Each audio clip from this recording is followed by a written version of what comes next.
He's like this, man, I out of it. I don't have no friends. Guess it depends on the mood that I'm in. Dreamville has finally come out with some material after everything that they've been teasing all over Twitter and in people's emails and telling people we want you to come down here for this, telling God knows who and who knows what to come in the studio and contribute to this Revenge of the Dreamers 3 project that they've got coming out.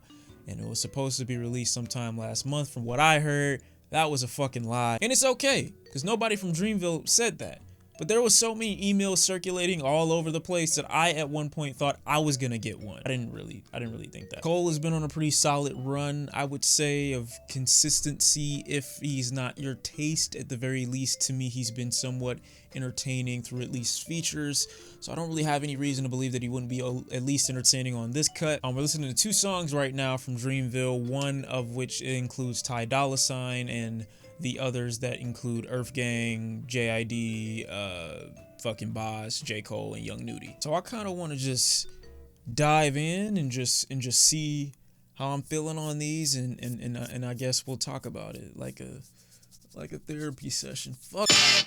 I don't know if I'm ready. I'm the sit where we play. We got to chop where we play. Okay. Yeah, gonna chop your ass up just like some sushi. How about we not do that? God, yes. 44 Hank let a nigga cover faded for. I had the faded nigga at the faded for. It's tomato or tomato either way. It's too early in the song for me to stop. So he's saying, if y'all don't give me a chance at the fader fort, I'm fading one of y'all at fader. Is it that serious? Board of Education versus Brown. I was board of education, left the town. Fuck a resume and fuck a cap and gown. Fuck a background, check background. That's called motherfucking bars, nigga! You know nothing about bars. They're there, alright? They're entertaining, they're witty, they're spontaneous, they're pretty witty. I said that already. Board of Education versus Brown.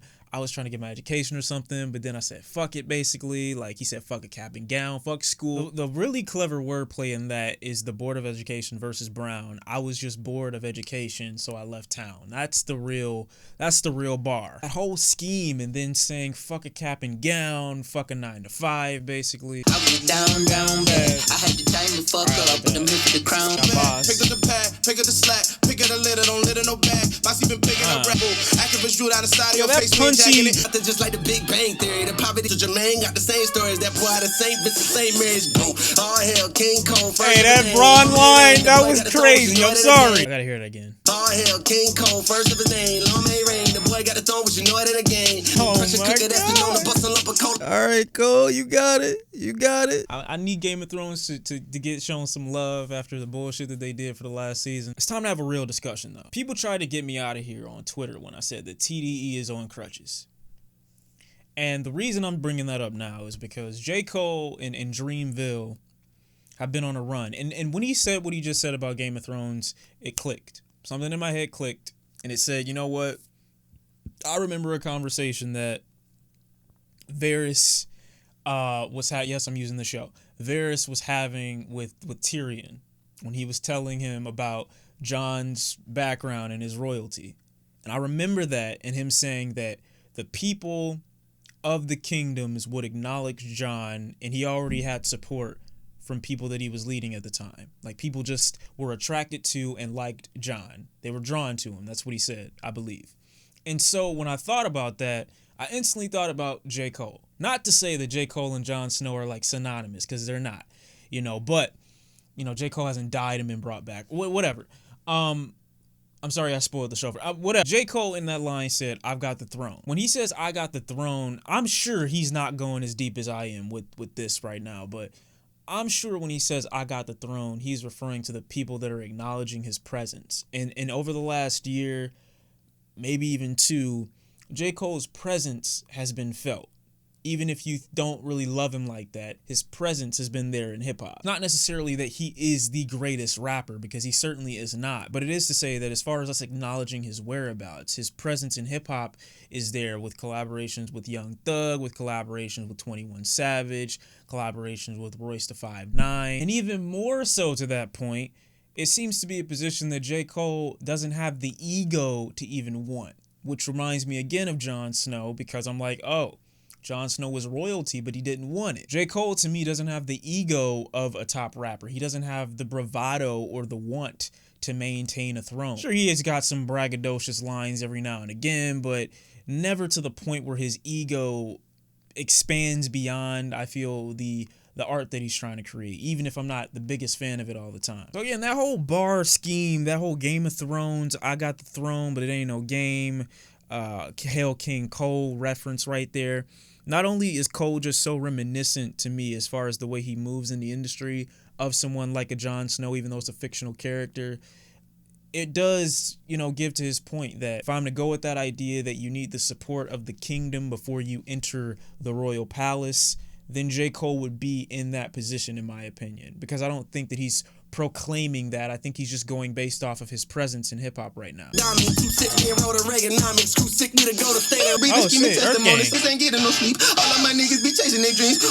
That's a fucking bar. I'm a righteous heathen. Fuck. I was down bad. That was a cool song. I enjoy verses from everyone. By the time you get to the end of the track, you kind of forget that young Nudy even had a contribution. Maybe if you continue to listen to the song, you might remember him, but I personally don't. Not to say that he didn't have a contribution to the track. I just didn't really feel his presence over everyone else's. But I really liked how everybody had their own thing, their own niche, their own personality here. They did explore similar flows, but I do think they made those flows kind of unique to them, even when they tried to go at the same tempo as possibly the person before them. Their voices are just so distinct. I love the animation in Johnny's voice when he's delivering his verse. He's got a couple great bars in his verse as well. So does Cole, so does Jid. The track within itself is very fast paced, got a lot of momentum to it, almost like they're running away with something. Really catchy, punchy pitch drums. And beyond that, I think the track really just helps to emphasize Dreamville is coming. One thing I do like about a good portion of Dreamville artists, even if, like I said, full bodies of work I'm not usually fans of, is their ability to come off humble but still let you know that they're aiming for something without coming off as if it's shitting on anyone else. The next track here, we got the rest of Dreamville with Ari Lennox, Omen, and, well, not Dolla, obviously. What vocal sample is this? Wanna know what I'm thinking right now? Oh my god, no, I don't. But tell me anyway, bro. Right now. I ain't hear a word you just said. Stop talking.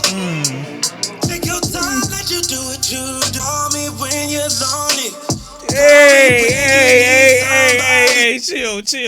Wait. No. I'm sorry, I can't. You gotta relax, fam. I didn't come here for all that.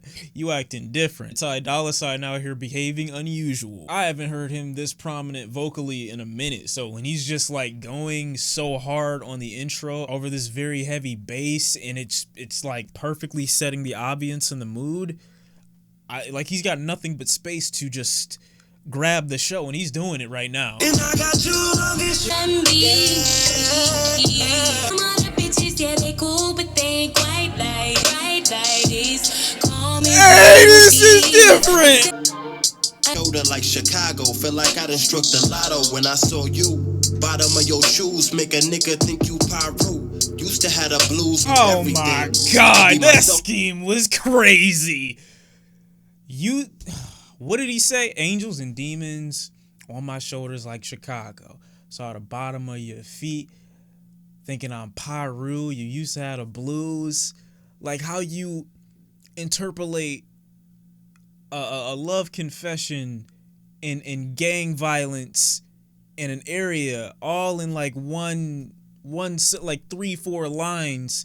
Come on, just give him the credit. Hey yo, Teddy Pendergrass, a nice guy, but see, nice I only share with you and not my fellas. I mean, I would like to think so. Wanna listen?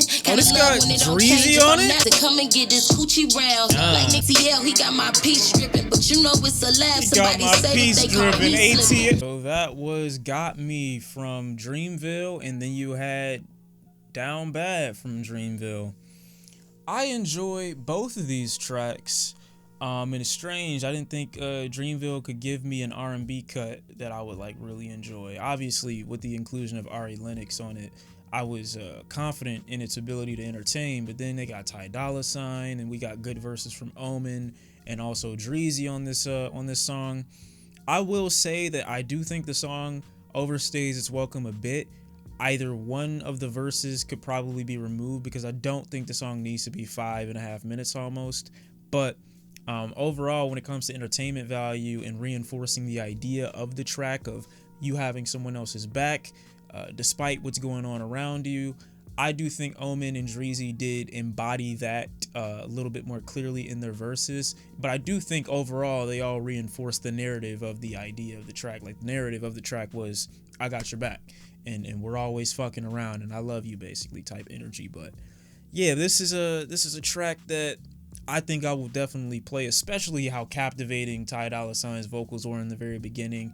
Lennox coming in with some really smooth R&B vocals, kind of reminded me a bit of SZA on this track. Wouldn't have mind a SZA feature on this track either, but I think with enough Lennox, we didn't actually need it. And I do like those little breaks in between Lennox's voice where she stops herself from reaching the peak of her vocals. I do like that. For some odd reason, it just makes it better for me. It makes it a little bit more smooth. But yeah, I definitely think they can condense this track a little bit just so that it hits its mark sooner, as opposed to dragging it out a little bit. But Got Me was great. I really enjoyed that track. What was the other one? Down Bad. Also really enjoyed that one. Could have done without the Young Nudy feature. Didn't necessarily need it in the beginning, but I get it, you know, inclusion, all that. But if the tracks are going to be as short as that one, then I don't mind the extra features, especially if you're going to pack as much material as you can into smaller verses as possible. I don't mind that at all. But other than that, I really enjoy these songs. One of the things that throws me off with Dreamville music typically is it sounds exclusively made for black young college kids.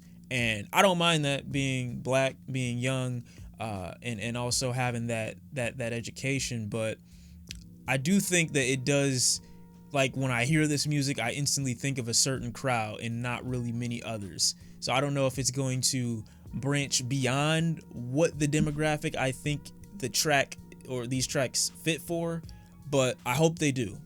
Yeah, I'm liking these tracks. I am. I'm liking the vibe, the feeling for both of these. They all maintain their own personality. They all lay down a certain authority when they're on the track.